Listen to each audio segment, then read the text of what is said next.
नमस्कार दोस्तों, इस वीडियो में हम मैराथन वीडियो लेकर आए हैं आप लोगों के बीच।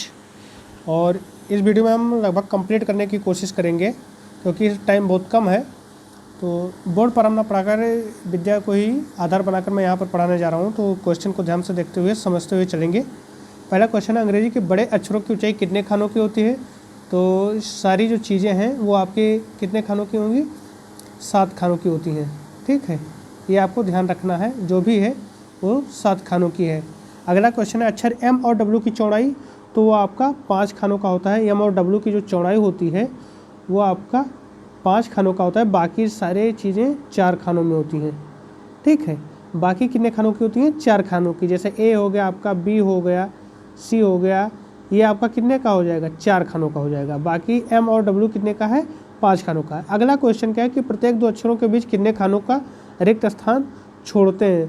तो जब भी हम अक्षर लेखन करते हैं तो उसमें जो रिक्त स्थान छोड़ेंगे, तो सबसे पहले तो हमें ये ध्यान रखना है कि कितने कितने खानों में कितने कौन कौन से अक्षर बनेंगे। तो मान लीजिए कि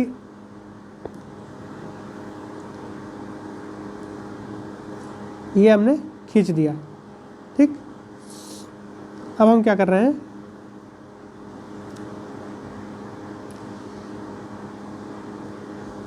हमें लिखना है ए, तो हमने ए लिख दिया। ठीक, मान लो 4, ये 4 खाने में ही आएगा। अब जो गैपिंग है, जो गैपिंग है वो कितने खानों की हो जाएगी? 1 खाने की। 1 खाने की हम गैपिंग करेंगे। गैपिंग कितने खानों की होगी? 1 खाने की गैपिंग होगी। 4 खाने में अक्षर आपका रहेगा। ठीक है, तो अगला क्वेश्चन फिर क्या है, प्रत्येक 2 अक्षरों के बीच कितने खानों का रिक्त स्थान छोड़ते हैं? तो ये हमारा हो जाएगा आपका 1 खाने का। फिर ये तिरछे अक्षरों को वाक्य में लिखते समय अक्षरों का झुकाव कितने अंश का होता है? तो ये 75 डिग्री का होता है। 70 से 75 डिग्री होता है। अगर 70 दिया होगा तो 70 भी कर सकते हैं, 75 दिया होगा तो 75 भी कर सकते हैं। अगर दोनों दिया है तो आप 75 पर लगा दीजिएगा। ठीक है, अक्षर जे की रचना किस अनुपात में करते हैं? तो ये जो 7:3 लिखा है, तो जो 7 है वो ऊंचाई है। हर अक्षर जो अंग्रेजी के बड़े अक्षर हैं उनकी ऊंचाई 7 खाने की होगी और जे की जो चौड़ाई होगी वो 3 खाने की होगी। ठीक है, तो 7:3 है ये। फिर कह रहा है, म्यूजिक शब्द की रचना करते हुए कुल खानों का अनुपात क्या है? तो म्यूजिक शब्द की रचना में जो कुल खानों का अनुपात है वो आप एम को लिख लीजिए 5, यू को लिख लीजिए 4, 5 + 4, एस को लिख लीजिए 4, आई को लिख लीजिए 4, सी को लिख लीजिए 4। ठीक, अब हर एक अक्षर के बीच में एक एक, 1, 2, 1, 3, 1, 4। ठीक है, तो अब जोड़ लो, 5, 4, 9, 4, 13, 4, 17, ठीक, 4, 21, 22, 23, 24, 25। इसमें कितना आ गया? 25। ठीक, फिर से एक बार काउंट कर लेते हैं। सॉरी, 5 इसके हो गए, 4 इसके, 5, 4, 9, 4, 13, 4, 17, 4, 21। ठीक, तो 21 खाने ये हो गए। फिर आपका कितना है बीच का? 1, 2, 3, 4, 21, 4, 25। ठीक, तो जब हम सीधा सीधा लिखेंगे, सॉरी ये गलती हो गया है, ये देखिए, सॉरी 1 मिनट, जो आपका आई होता है वो 1 खाना होता है। तो यम हो गया 5 आपका, यू हो गया 4, एस हो गया आपका 4, आई जो हो गया वो आपका 1, सी जो हो जाएगा वो 4 हो जाएगा। सो यही गलत हो रहा था। तो 5, 4, 9, 4, 13, 4, 17, 1, 18 ये हो गए। और उसके बाद आपका बीच के एक खाना एम और यू के बीच का 1, यू एस के बीच का 2, एस आई के बीच का 3, आई सी के बीच का 4, 18 और 4, 22 खाने हो जाएंगे आपको। इसमें क्या है कि हम किनारे वाली खानों को कंसीडर नहीं कर रहे हैं, जो एक्स्ट्रा एक गैप छोड़ दे रहे हैं, एक खाना छोड़कर जब लिखते हैं उसे कंसीडर नहीं कर रहे हैं। तो आपका कितना आ जाएगा? 22:7। फिर आ जा रहा है मापनी। तो मापनी में क्या है कि साधारण मापनी पर कितने प्रकार के माप दिखाए जा सकते हैं? तो जो आपका साधारण मापनी है उसमें जो हम माप दिखाते हैं, साधारण मापनी में हम सिर्फ 2 माप दिखा सकते हैं। साधारण मापनी में 2 और विकर्ण मापनी में 3। ये अगर आपको समझ में ना आए तो पिछला वीडियो जो हमने बनाया है उसे आप देख लीजिएगा, उसमें एकदम क्लियर मैंने बताया कि कैसे 2 और 3 पढ़ते हैं। फिर अगला क्वेश्चन है कि निरूपक भिन्न में अंश क्या होता है। तो हमेशा भी जब भी हम लिखेंगे अंश बटे हर, अंश ऊपर होता है, हर नीचे होता है। तो हमेशा हम क्या कहते हैं कि 1 सेंटीमीटर बराबर कितना पढ़ रहा है, ठीक है। तो जो भी हम अंश लिखते हैं वो हमेशा 1 रहता है, और हर में 40, 50, 60, 70, 400, 500 कुछ भी लिखते हैं तो हमेशा अंश 1 रहता है। तो ये अंश क्या होता है, हमेशा छोटा होता है हर से, ठीक। तो इसका आंसर छोटा हो जाएगा। फिर निरूपक भिन्न का अंश सदैव रखा जाता है 1, यहाँ पर मैंने डिस्कस कर दिया है। विकर्ण मापनी के द्वारा निम्नलिखित, तो विकर्ण मापनी 3 मापों को पढ़ता है। आप ध्यान दीजिएगा, विकर्ण मापनी हमेशा 3 मापों को पढ़ता है। तो देखिए यहाँ पर बा में देखिए यहाँ पर 2 ही माप है, किलोमीटर मीटर। दा में केवल 1 ही माप है, मीटर। सा में केवल 2 माप है, किलोमीटर और मीटर। केवल आ ऐसा है जिसमें 3 माप है, और विकर्ण मापनी 3 मापों को पढ़ता है, इसलिए आपका पहला आंसर सही हो जाएगा। फिर कह रहा है कि एक 4 सेंटीमीटर गुणे 3 सेंटीमीटर के आयत का विकर्ण 200 मीटर है, इसका निरूपक भिन्न क्या है। यहाँ ध्यान दीजिएगा, यहाँ थोड़ा सा समझने वाली चीज़ है। कह रहा है कि एक आयत है, उसका जो विकर्ण है, आयत का विकर्ण 200 मीटर है, ठीक है। अब जब हम कागज़ पर बना रहे हैं तो 4 और 3 सेंटीमीटर का बना दिए हैं, लेकिन जो ये विकर्ण है इसका, मैं कलर चेंज किए दे रहा हूँ। ये जो आपका विकर्ण है ये आपका 200 मीटर दिखाता है, यानी ज़मीन पर ये 200 मीटर है। तो एक्चुअली में जब हम बना रहे हैं तो ये कागज़ पर कितने मीटर का आएगा, कितने सेंटीमीटर का आएगा। तो यहाँ देखिए ये आपका इस तरीके से बन जा रहा है, पाइथागोरस प्रमेय लगा देंगे इसमें, 3 4, तो ये आपका हो जाएगा 5। कैसे होता है, तो 3 का स्क्वायर प्लस 4 का स्क्वायर, इसका अंडर रूट निकाल लीजिए, तो 16 प्लस 9 यानी 25, जो आपको 5 दे देगा। तो ये आपका हो जाएगा 5 सेंटीमीटर। तो यानी 5 सेंटीमीटर क्या दिखाता है, 200 मीटर को। तो 1 सेंटीमीटर दिखाएगा 40 मीटर को। तो यानी 1 सेंटीमीटर बटे 40 मीटर, और मीटर को 2 जीरो लिख दो, सेंटीमीटर में बदल गया, तो 1 बटे 4000 आ जाएगा आपका आंसर। तो आपका बाय आंसर सही हो जाएगा, 1 बटे 4000। नेक्स्ट क्वेश्चन, 4 वर्ग सेंटीमीटर 64 वर्ग मीटर को दिखाता है। तो आप दोनों पक्षों का वर्गमूल ले लीजिए, तो आ जाएगा आपका 2 दिखाता है किसके बराबर, 2 दिखाएगा 8 मीटर के बराबर 2 सेंटीमीटर। तो 2 1 कम 2, 2 चौक 8 हो जाएगा। तो 1 सेंटीमीटर किसके बराबर हो गया, 4 मीटर के। तो यह लिख सकते हैं 1 सेंटीमीटर किसके बराबर है, 400 मीटर के, यानी 1 बटे 400 हम लिख सकते हैं, यानी सा आंसर आपका सही हो जाएगा। अगला क्वेश्चन है 5 मीटर को 2 सेंटीमीटर से प्रदर्शित करने वाली निरूपक भिन्न, पिछले क्वेश्चन जैसा ही है, 2 बटे 500 कर दो।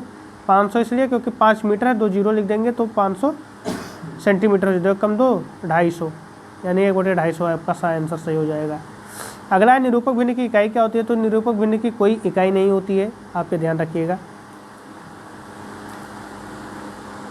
फिर आ जाइए, विकर्ण मापनी द्वारा निम्न में से कितनी मापें एक साथ प्रदर्शित हो सकती हैं। तो हमेशा देखिएगा कि गुणांक में तोड़ना है, जैसे 6 से 16 है तो आप लिख सकते हैं 600 प्लस 10 प्लस 6, ठीक। तो ये आपका हो सकता है। 650 है तो 600 प्लस 50, लेकिन ये 2 ही यूनिट है। 624 ये भी आपका हो सकता है, कैसे, 600 प्लस 20 प्लस 4, आपका 624 भी हो सकता है और 616 भी हो सकता है, यानी आपका बा और सा दोनों आंसर सही हो सकते हैं, लेकिन यहाँ पर इसने बा आंसर दिया है, ठीक है।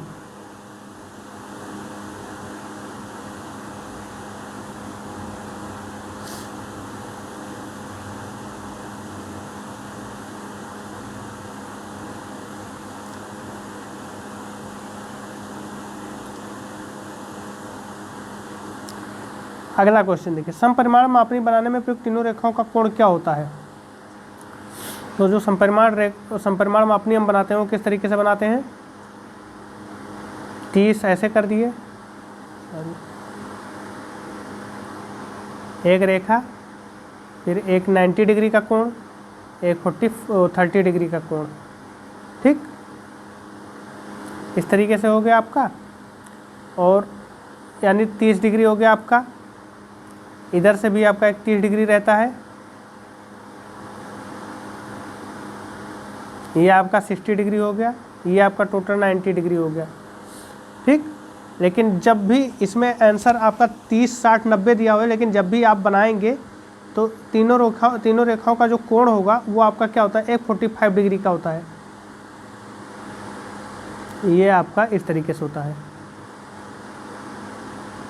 एक 45 डिग्री पर बनाते हैं, एक 30 डिग्री पर बनाते हैं, और एक 90, यानी 30, 45, 90 आंसर आपका होगा। 30, 45, 90 कहीं है, इसमें आंसर नहीं दिया हुआ है, 30, 60, 90 दिया हुआ है। ठीक, तो आप इसे टिक कर सकते हैं फिलहाल इसके आंसर के अनुसार, लेकिन जो हम बनाते हैं वो 30, 45, 90 बनाते हैं। फिर 5 सेंटीमीटर 3 मीटर को प्रदर्शित करता है, तो ये पिछले क्वेश्चन जैसा, इसे आप सॉल्व करिएगा। फिर आ गया रचनात्मक ठोस ज्यामिति। कह रहा है कि निम्न में से किस ठोस में आयताकार फलक होते हैं। तो देखिए, जब आप घन बनाएंगे तो आप वर्ग का इस्तेमाल करेंगे, यानी चारों फलक वर्गाकार होंगे, तो वहाँ पर आपका वर्ग घन तो होगा नहीं, आंसर कर गया। शंकु आपका इस तरीके से होता है, तो इसमें कोई आयताकार फलक होता नहीं। समपार्श्व जो होता है वो कुछ इस तरीके से होता है।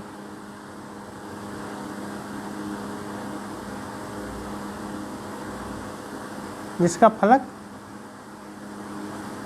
आयताकार होता है। आयत होता है। सूची स्तंभ जो होता है आपका, तो सूची स्तंभ भी क्या होता है, प्रत्येक फलक आपका त्रिभुजाकार इस तरीके से होता है सूची स्तंभ। तो आपका क्या हो जाएगा, समपार्श्व। आधार एचपी के समांतर है। ठीक है, एचपी का मतलब क्या होता है, हॉरिजॉन्टल प्लेन। तो मान लीजिए कि किसी समपंचभुजाकार प्रिज्म का आधार जो है, तो आधार समांतर है। इसका मतलब ये हुआ कि अगर हम टार्च की रोशनी उस पर डालते हैं तो उसके आधार पर क्या होगा, समपंचभुजाकार आकृति हमें मिलेगी, यानी इस तरीके से कुछ। ठीक, ये समपंचभुजाकार आकृति हमें किस में मिलेगी, एचपी में, हॉरिजॉन्टल प्लेन में। अनुविक्षेप पूछा था, प्लान हमें पूछा था, प्लान क्या होता है, हॉरिजॉन्टल प्लेन में जो बनता है, तो समपंचभुज हो जाएगा इसका आंसर। एक घन के कितने फलक होते हैं, ये आपका 6 होता है। कैसे, आप देख लीजिए। 4 तो 4 दीवारें हो गई, एक ऊपर का छत, नीचे का फर्श कर लीजिए, 6 हो गया। घन का प्रत्येक फलक किस आकार का होता है, वर्गाकार होता है। त्रिभुजाकार समपार्श्व के कितने पार्श्व होते हैं, 3 होते हैं। त्रिभुजाकार समपार्श्व जो है आपका, वो किस तरीके से होगा, ये ऐसे खड़ा कर दीजिए,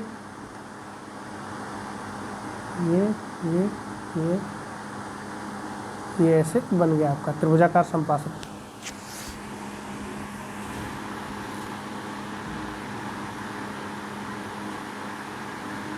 किसी भी समपार्श्व का पार्श्व किस आकार का होता है, तो हमेशा आयताकार होगा।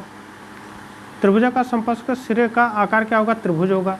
जो भी, जैसे ये आपका नाम दिया जाता है कि त्रिभुजाकार, तो इसका मतलब ये हुआ कि उसके आधार की ही बात कर रहा है या सिरे की बात कर रहा है।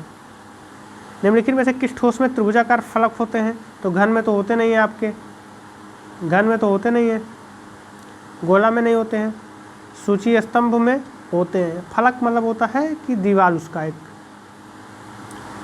तो आपका कैसे बनेगा, ऐसे बनेगा कुछ। ठीक, किसी शंकु का आधार किस आकार का होता है, तो शंकु आप जानते हैं कि ऐसे होता है। जो जन्मदिनों में टोपी लगाई जाती है, तो उसका आधार जो होता है वो क्या होता है, वृत्ताकार। यदि बेलन का एक सिरा वृत्ताकार है तो दूसरा सिरा होगा, तो बेलन आप जानते ही हैं कि कुछ इस तरीके से होता है। सिलेंडर आप देख लीजिए, तो ये वृत्ताकार है, तो ऊपर वाला भी तो वृत्ताकार होगा, ये भी वृत्ताकार हो जाएगा। पंचभुजाकार सूची स्तंभ में कुल कितने समपार्श्व होंगे, पंचभुजाकार, इसका मतलब मैंने आपको बताया कि जिससे आपका नामकरण हो रहा है, तो वो ही आधार में होता है। 2, 3, 4, 5। अब पंचभुजाकार ऐसे है आपका, यहाँ भी आप खड़ा कर दीजिए।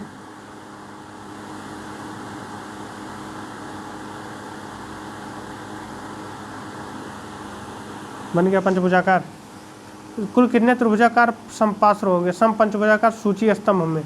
तो चूंकि ये आपका समपंचभुजाकार सूची स्तंभ है, 2 3 4 5, तो यानी ऐसे बनेगा। ठीक, तो गिन लो 1 2 3 4 5, 5 हो गए। जितनी भुजाएं होंगी, जितने भुजा कह रहा है उतने हो गए। पंचभुजाकार है तो 5 हो जाएंगे, त्रिभुजाकार है तो 3 हो जाएंगे। किसी गोले का उच्छेद व अनुविच्छेद क्या होगा?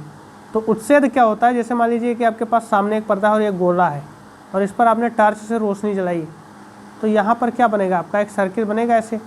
तो ये तो हो गया वृत्ताकार। ऊपर से अगर आपने टॉर्च जलाया तो नीचे भी ऐसे सर्किल बनेगा, तो यानी ये भी वृत्ताकार, ये भी वृत्ताकार, तो वृत्त बटा वृत्त हो जाएगा, यानी ये बाय आंसर। क्षैतिज समतल पर अपने सिरे पर खड़े बेलन का उच्छेद कैसे होगा? कह रहा है कि एक क्षैतिज समतल है, तो क्षैतिज समतल बाई ले लिए, इस पर अपने सिरे पर खड़े, तो सिरा मान लीजिए इसका वृत्ताकार है। ठीक, अब इसका पूछ रहा है कि उच्छेद क्या होगा? उच्छेद क्या होता है कि जब हम सामने से टॉर्च जलाते हैं, तो हमने सामने से फोकस किया इस पर, तो इसकी जो परछाई बनेगी वो क्या बनेगी? त्रिभुजाकार, ऐसे आयताकार बनेगी, आयताकार बनेगी। तो इसका क्या हो जाएगा? उच्छेद जो बनेगा वो क्या होगा? आयताकार। यदि एक त्रिभुजाकार समपार्श्व में सिरे पर क्षैतिज समतल पर खड़ा है, सिरे की एक भुजा ऊर्ध्वाधर समतल के समांतर है, तो उसका अनुविच्छेद क्या होगा? यानी समपार्श्व कह रहा है, त्रिभुजाकार समपार्श्व है, यानी कुछ इस तरीके से होगा। ठीक है, अब इस पर जब हम लाइट डालेंगे तो ये यहाँ पर ऐसे त्रिभुज बनाएगा पर्दे पर। ठीक, यही हमसे पूछ रहा है कि क्या बनाएगा, तो त्रिभुज बनाएगा।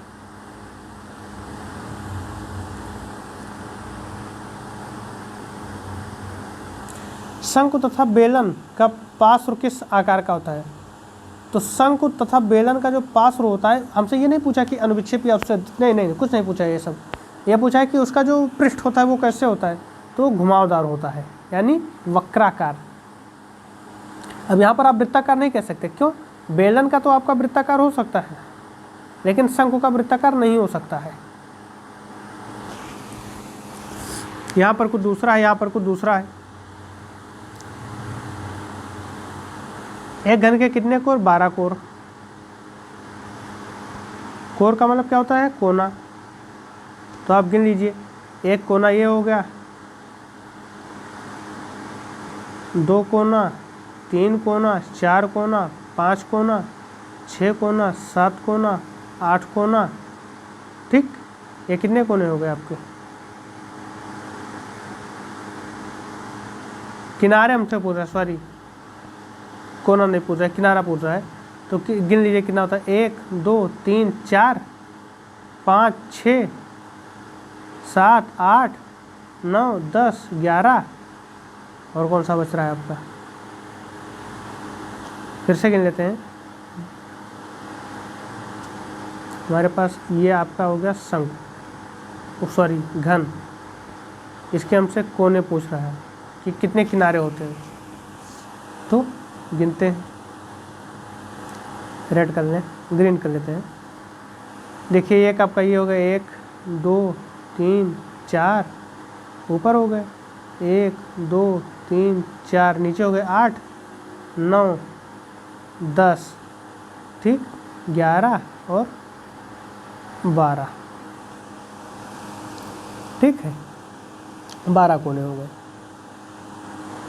निम्नलिखित में से किस ठोस में त्रिभुजाकार फलक होते हैं? तो घन में तो होंगे नहीं, स्वाभाविक है। शंकु में भी शंकु का प्रक्षेप त्रिभुजाकार होगा। पिरामिड में त्रिभुजाकार होते हैं। आपने देखा है कि जो पिरामिड होता है वो कुछ इस प्रकार का होता है, किताबों में आपने देखा होगा मिस्र की पिरामिडों को, तो ये इस तरीके से है। प्रिज्म में फलक नहीं होते त्रिभुजाकार, बल्कि उसके सिरे होते हैं त्रिभुजाकार। एक वर्गाकार प्रिज्म में कितने आयताकार फलक होते हैं? तो ये स्वाभाविक है 4। एक वर्गाकार प्रिज्म में मान लीजिए ऐसे आपका वर्ग है, तो इसका प्रिज्म अगर हम बनाएं तो कुछ ऐसे होगा। तो कितने फलक हो गए, 1 2 3 4। एक वर्गाकार प्रिज्म की भुजा A तथा ऊंचाई B है, उसके किसी एक आयताकार फलक का परिमाप क्या होगा। तो आयताकार प्रिज्म का आधार जो होगा वो ए है, वर्गाकार है चूँकि, इसकी एक साइड हमने उठा दी और इसे कह रहा है कि ये बी है ऊंचाई। तो इसका जो परिमाप होगा वो परिमाप मतलब ये होता है कि आप चारों भुजाओं की लंबाई को जोड़ लें। ए ये है तो ए ये हो जाएगा, बी ये है तो बी ये हो जाएगा। अब ए बी को जब जोड़ेंगे तो वो हो जाएगा क्या, 2a + b, यानी सा आंसर।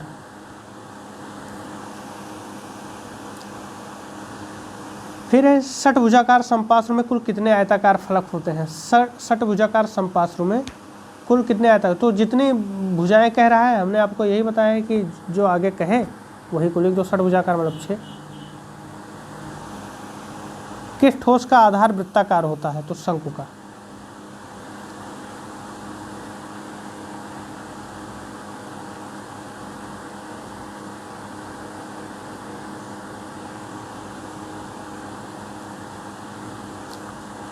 निम्न में से किस ठोस में वर्गाकार फलक होते हैं, तो समपार्श्व में आयताकार होता है, सूची स्तंभ में त्रिभुजाकार होता है, घन में वर्गाकार होता है, शंकु में आपका वक्राकार होता है, ये आपका वक्र जैसा होता है। किस वर्गाकार प्रिज्म का अनुविक्षेप एवं उत्सेद क्या होगा जबकि प्रिज्म अपने आधार पर खड़ा है। ठीक, किसी वर्गाकार प्रिज्म का अनुविक्षेप, वर्गाकार प्रिज्म का मतलब यह है कि उसका आधार वर्ग है, तो इसका जो आपका ये भुजा रहेगा उसका जो विक्षेप वो अनुविक्षेप वो लेंगे उत्सेद, तो उसका क्या हो जाएगा, इसका अनुविक्षेप क्या हो जाएगा। आपका अनुविक्षेप मतलब होता है ऊपर से देखना, तो आधार वर्ग बन रहा है आधार, तो ये अनुविक्षेप क्या हो जाएगा, वर्गाकार। और जो आपका उत्सेद पूछ रहा है तो उत्सेद आयत बन रहा है, तो ये आपका हो जाएगा आयताकार। अब यहीं पर आप ध्यान दे दीजिए कि अगला क्वेश्चन जो कह रहा है वो आपका यहाँ पर गलत दिया हुआ है। क्वेश्चन नहीं गलत दिया है बल्कि आंसर गलत दिया हुआ है। वह कौन सा तल है जिस पर अनुविक्षेप बनाया जाता है, तो अनुविक्षेप आप समझ लीजिए कि अनुविक्षेप जो बनाया जाता है वो हमेशा ऊपर से जब देखते हैं तब बनता है। तो अनुविक्षेप जब ऊपर से देखेंगे बनेगा तो ये इस पर बनेगा, इस तल पर, तो इसे हम हॉरिजॉन्टल प्लेन कहते हैं, यानी क्षैतिज तल। कई लोग इस विद्या में इसने ऊर्ध्वाधर समतल लिखा है, तो ये गलत है। और जो उत्सेद बनता है वो इधर से देखने बनता है, तो इस पर बनता है, ये होता है उत्सेद। जैसे अभी इसके पहले के क्वेश्चन में आपने देखा वर्ग और आयत कैसे बन रहे थे, वर्ग बन रहा था ऊपर से देखने पर यानी अनुविक्षेप यानी क्षैतिज तल पर, और आयत किस पर बन रहा था, ऊर्ध्वाधर तल पर। तो ये आंसर आपका ये गलत दिया हुआ है, यहाँ पर आपका हो जाएगा क्षैतिज समतल। किसी वर्गाकार प्रिज्म का अनुविक्षेप क्या होगा जबकि प्रिज्म आधार पर खड़ा है, तो अब देखिए वर्गाकार प्रिज्म का अनुविक्षेप शीर्ष दृश्य, यहाँ पर इसने आंसर गलत दे दिया है, ये आपका वर्ग होगा, आयत नहीं होगा। किसी भी सममितीय दृश्य में एक साथ कितनी विमाएं मिलती हैं, तो एक साथ 3 विमाएं मिलती हैं। कैसे, जब आप बनाते हैं तो एक 90 डिग्री पर बनाते हैं, एक 30 डिग्री पर बनाते हैं।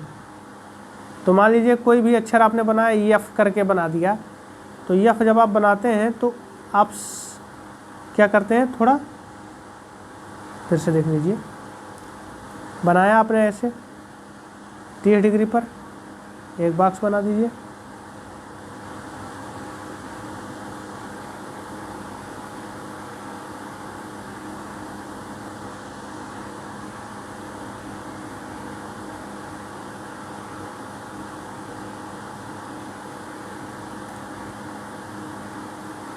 ऐसे करके कुछ होता है आपका।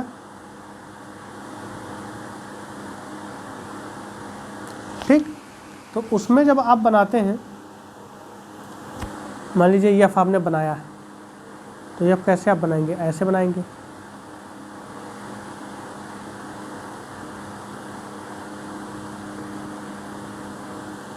ठीक। तो जब आप शेडेड करते हैं,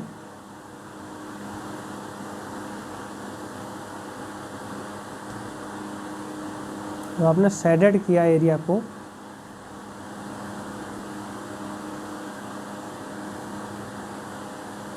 तो आपके पास एक चौड़ाई हो गई, एक ऊंचाई हो गई 2, लेकिन एक गहराई भी दिखाई पड़ रहा है अंदर की ओर कि हाँ ये इतना मोटा है, तो 3, 1 2 3, यही 3 हमें चाहिए था। 3 दिखाई पड़ते हैं। सममितियों में किस कोण का प्रयोग करते हैं? तो 30 डिग्री का। सबसे पहले हम क्या करते हैं, 45 डिग्री बनाएंगे। 45 डिग्री पर एक्चुअल लेंथ नोट करेंगे। उसके बाद इससे हम 30 डिग्री पर इसका प्रक्षेप ले लेंगे। जैसे ये यहाँ तक जा रहा था, ये यहाँ तक जा रहा था, लेकिन इसकी लंबाई अब थोड़ी कम हो गई। ये इतना आगे निकल गया था, पर अब हम इतने पर ही काम चला रहे हैं। यही प्रक्षेप का काम होता है। देखिए, अब जो आएगा उसे हम सीधा यहाँ से खड़ा कर देंगे। तो ये आपका क्या हो जाएगा, 30 डिग्री। सममित चित्र का आविष्कार कैम्ब्रिज निवासी प्रोफेसर खैरिस ने, ये 1820 है, रट लीजिएगा इसे। मकान बनाने में प्रयोग से एक साधारण ईंट का सम्मुख दृश्य क्या होता है? तो ईंटा पहले देख लीजिए होता कैसे है। तो ये आपका हो गया ईंटा, ठीक। ऊपर इसका फ्राक बना रहता है। सामने से देखने पर ये क्या लगता है, आयत। सममित चित्र में छिपे हुए पार्श्वों को कौन सी रेखा द्वारा दिखाया जाना चाहिए? तो गहरी बिंदुदार। जब आप सममित चित्र बनाते हैं तो जो पीछे की, जैसे आपने यफ बनाया,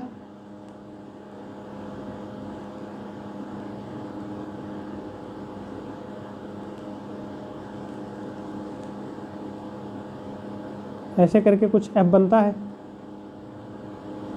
ठीक। तो जो ये पीछे की रेखाएं हैं, इसमें तो दिख नहीं रहा है।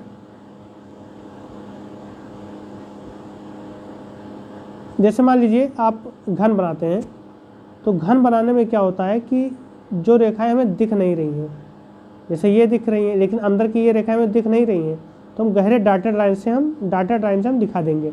ये दिख रही है, ये दिख रही है। ये जो पीछे हमने खींच दिया है, ये वाला भी नहीं दिखेगा, तो इसे भी हम डॉटेड लाइन से हम दिखा देंगे। तो गहरी बिंदुदार रेखा से दिखाते हैं। सममित चित्रण में वस्तु का प्रत्येक माप निर्दिष्ट माप के अनुसार कैसा होता है? तो ये बराबर होता है आपका। सममित चित्रण में एक घन के तीनों किनारे एक दूसरे के साथ कितने अंश का, 120 अंश का कोण बनाएंगे। सममित सेंटीमीटर शुद्ध सेंटीमीटर से होता है छोटा। हमने आपको बनाकर दिखाया था कैसे छोटा होता है।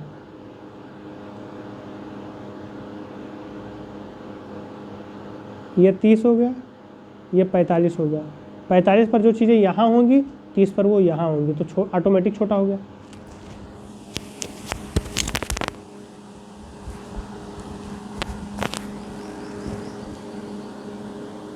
फिर है कि यदि सममित चित्रण में एक संदूक के आधार की लंबाई 6 इंच है तो उसके ढक्कन की लंबाई कितनी? सममित चित्रण में एक संदूक के आधार की लंबाई 6 इंच है तो उसके ढक्कन की लंबाई स्वाभाविक है उतना ही होता है। समानांतर चीज़ें बनती हैं, तो ये भी आपका 6 इंच हो जाएगा। यह लकड़ी के ब्लॉक अक्षर रियल की ऊंचाई 7 सेंटीमीटर, चौड़ाई 4 सेंटीमीटर, मोटाई 1 सेंटीमीटर। लकड़ी के डंडों की काट क्या होगी? तो काट का मतलब क्या है, अनुप्रस्थ काट जो बताते हैं, तो वो आपका 1 सेंटीमीटर स्क्वायर हो जाएगा आपका। सममित चित्र बनाने से पूर्व कौन सी रेखा पहले खींचते हैं? तो सबसे पहले हम आधार रेखा खींचते हैं, उसके बाद 45 डिग्री की रेखा खींचते हैं। यदि किसी वृत्त की त्रिज्या है तो उसका व्यास क्या होगा? तो जो वृत्त की त्रिज्या होती है वो क्या होती है, बीचों बीच से आधार, और व्यास क्या होता है, एक किनारे से लेकर दूसरे किनारे तक, ठीक। तो अगर ये आपको यहाँ हम दिखा दे रहे हैं, ये पूरा व्यास हो गया, ठीक है। ये पूरा क्या होगा, व्यास, और ये आपका क्या हो गया, त्रिज्या। तो त्रिज्या, दो त्रिज्या मिलाकर एक व्यास बनता है। तो त्रिज्या अगर x है तो हम एक x और ले लेंगे, यानी दो त्रिज्या मिलाकर, यानी 2x आंसर।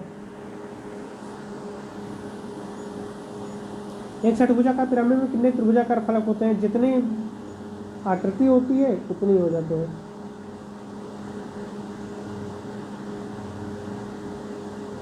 किसी शंख में आधार के मध्य बिंदु से शीर्ष बिंदु तक की दूरी क्या कहलाती है? तो अक्ष कहलाती है।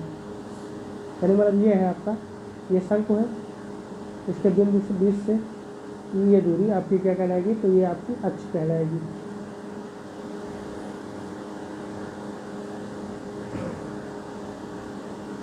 यथा संभव जो है किस यूनिट में दी जानी चाहिए, तो सेंटीमीटर में, क्योंकि यही सबसे सही है। ऑर्थोग्राफिक प्रक्षेप में प्रोजेक्शन रेखा प्रोजेक्टर सतह से होती है, समानांतर होती है।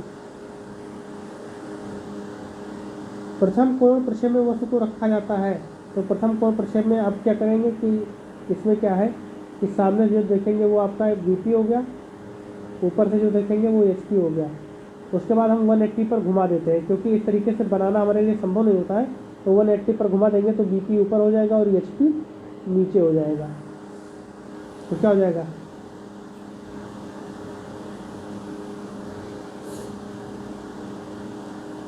प्रथम कोण प्रक्षेप में वस्तु को रखा जाता है HP से नीचे तथा BP के सामने। गलत है ये, इसका आंसर आपका हो जाएगा HP से ऊपर तथा BP के सामने। आंसर सही है इसका।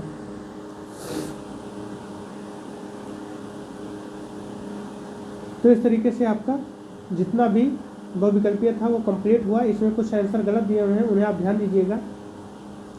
अगले वीडियो में हम दीर्घ उत्तरीय प्रश्न से स्टार्ट करेंगे और प्रत्येक प्रश्न को हम अच्छे से डिस्कस करेंगे। यदि आपको ये वीडियो अच्छा लगे तो प्लीज़ लाइक शेयर सब्सक्राइब जरूर करें। धन्यवाद।